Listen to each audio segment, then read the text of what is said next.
बिस्मिल्लाहिर्रहमानिर्रहीम। मेरा नाम डॉक्टर ज़रका सोहरवर्दी तैमूर है और आज मैं जो सीरीज़ हमने शुरू की है जिसमें हम एक नेगेटिव सोच को लेके जाएंगे पॉजिटिव सोच की तरफ। हम पाकिस्तानी जो इस वक्त एक सख्त डिप्रेशन में हैं उसके हवाले से मैं आज आपको 5 बातें बताऊंगी जो आपकी सोच को पॉजिटिव करेंगी और आपको इस नेगेटिविटी से बाहर निकालेंगी। अगर आपको ये बातें अच्छी लगें तो लाइक ज़रूर कीजिएगा वीडियो को, और अगर आप चाहते हैं कि इस किस्म की और बात हो तो सब्सक्राइब कीजिएगा और हमें अपना फीडबैक ज़रूर दीजिएगा। So let me start with, क्यों मैं आपको ये बताना चाहती हूँ कि देयर आर 4 हार्मोन्स जो हमारे जहन में खुशी पैदा करते हैं। आपने हो सकता है उनके नाम पहले सुने हों। एक है डोपामीन जो कि बहुत ही मशहूर है और लोगों को बहुत पसंद है, और वो सब एक्टिविटीज़ जो इस हार्मोन को इंक्रीज़ करती हैं वो हमें खुशी की फीलिंग देती हैं। नंबर 2 है सेरोटोनिन, वो भी हमारे जहन में निकलता है, वैसे बहुत सा पेट में भी निकलता है, इसीलिए अच्छे खाने खाना बहुत इंपॉर्टेंट है और इनके बारे में हम बात करेंगे। नंबर 3 है ऑक्सीटोसिन, जो एक माँ जब बच्चा पैदा होता है उस वक्त निकलता है, लेकिन उसके और भी बहुत से फ़वाइद हैं। और चौथा हार्मोन है एंडोर्फिन्स। एंडोर्फिन्स जो जब हम एक्सरसाइज करते हैं तो उस वक्त निकलता है, और ये सब हार्मोन्स हमें खुशी की फीलिंग देते हैं, हमें लिफ्ट करते हैं। और वो बहुत से लोग हैं जो मुझसे पूछते हैं कि आप इतनी खुश कैसे रहती हैं, तो मैं आपको बताऊं इन्हीं 4 हार्मोन्स के नतीजे में, और वो चीज़ें खाने से, वो एक्टिविटी करने से जिनसे ये हार्मोन्स बढ़ें। तो आपको किसी आउटसाइड हेल्प की ज़रूरत नहीं है। हम बहुत से लोग, हम में से चीनी बहुत खाते हैं, उससे डोपामीन रश होता है। चीनी खाते हैं थोड़ी देर, एकदम अच्छी फीलिंग होती है, लेकिन चीनी एकदम आपको फिर नीचे भी लेके आती है आधे घंटे में, और फिर वो आपका जो डोपामीन रश है वो ख़त्म हो जाता है। शुगर की वो जो हाई, जिसको शुगर हाई कहते हैं, वो भी ख़त्म हो जाता है। तो sugar is one of the things. Drugs लोग लेते हैं ये डोपामीन हाई करने के लिए, लोग एक्टिविटीज़ ऐसी करते हैं, और अगर ये चीज़ें नेगेटिव होंगी तो फिर आपको लॉन्ग टर्म नुकसान होगा। तो मैं आपको 5 पॉजिटिव एक्टिविटीज़ बताऊंगी जिनसे ये आपकी हार्मोन्स इंप्रूव करेंगे। So number 1, let's talk about dopamine.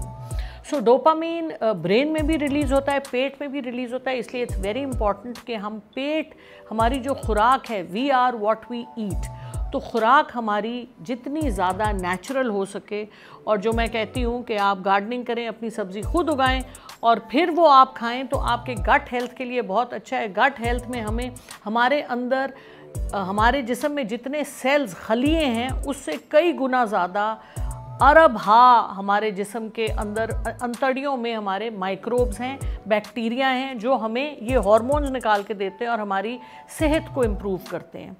इसलिए, और वो माइक्रोब्स कहाँ से आते हैं? वो आते हैं एक तो लस्सी से। लस्सी बहुत अच्छा सोर्स है, दही बहुत अच्छा सोर्स है, अचार बहुत अच्छा सोर्स है, और जितनी वेरीड आपकी डाइट होगी, मुख्तलिफ़ रंगों के खाने आप खाएंगे, फाइबर आप खाएंगे, जिस तरह आप जूस पीने के बजाय आप फुल फ्रूट खाएंगे, तो उससे आपका गट की हेल्थ बेहतर होगी, और आपको गट हेल्थ बेहतर होगी तो आपके डोपामीन और सेरोटोनिन पेट से निकलेंगे, तो आपके जहनी जो डिप्रेशन है वो ख़त्म होगा। Unbelievable but it's true.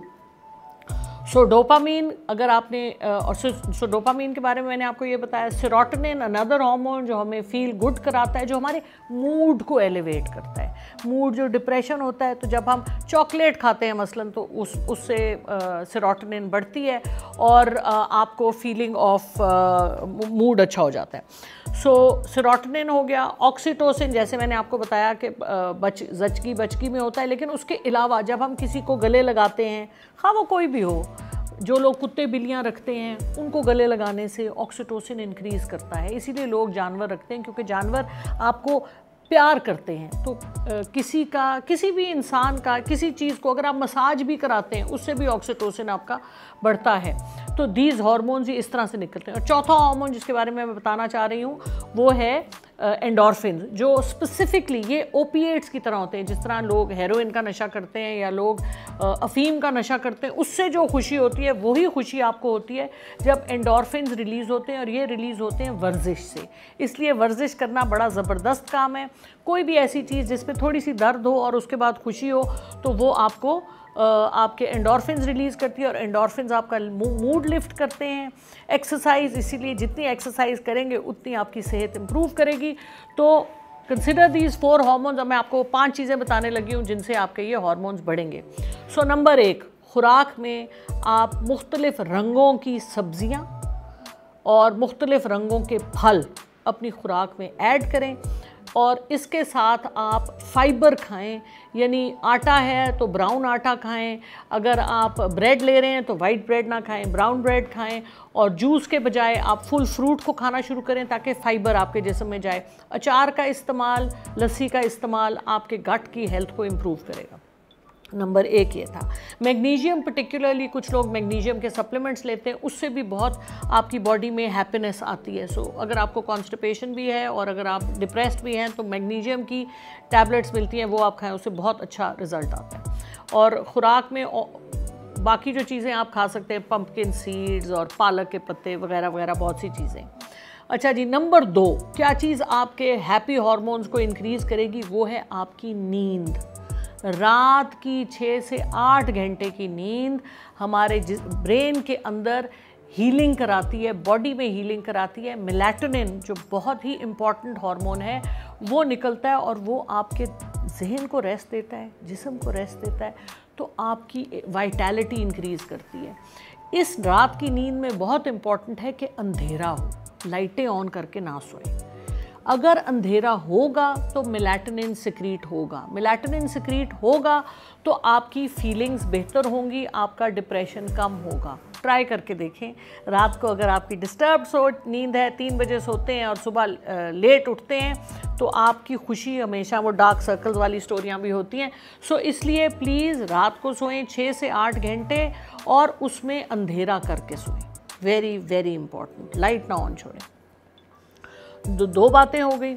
तीसरी बात ये कि आपने एक्सरसाइज शुरू करनी है। बेशक आप वॉक करें, गोडे ख़राब हैं, कुछ ख़राब है, आप वॉक करनी शुरू करें।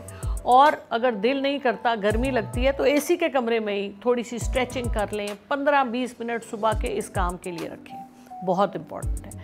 नंबर 4 जो काम आप कर सकते हैं वो है, अगर आपको मसाज और इस तरह की चीज़ें अच्छी लगती हैं, मेडिटेशन, मसाज, डीप ब्रीदिंग, ये तीनों activities, meditation, massage, deep breathing, ये भी आपको बहुत हेल्प करेगी। जो लोग नमाज़ पढ़ते हैं, बहुत अच्छा टाइम होता है फजर के बाद या इशा के बाद, आप रात को बैठें और 15-20 मिनट सुकून से बैठें, और उस वक्त आपका जहन भी खाली होता है। हमेशा मेडिटेशन या डीप ब्रीदिंग आपको खाली अकेले कमरे में करनी चाहिए जहाँ कोई आपको डिस्टर्ब ना करे। सो दीज एक्टिविटीज़ ये आपको हेल्प करेंगी अपने जहन को नॉर्मलाइज करने में, और जहन आपको पता है ना, सेंटर ऑफ एवरीथिंग है। ये सही होगा तो सब कुछ ज़बरदस्त होगा। सो अगर आपको आज की वीडियो अच्छी लगी और इसमें आपको कोई हेल्पफुल बातें मिली तो प्लीज़ लाइक कीजिएगा, सब्सक्राइब कीजिएगा और हमें अपना फीडबैक दीजिएगा ताकि हम आपको और पॉजिटिव बातें बता सकें। Because you and I, we have to work together to make our country a better country. Thank you.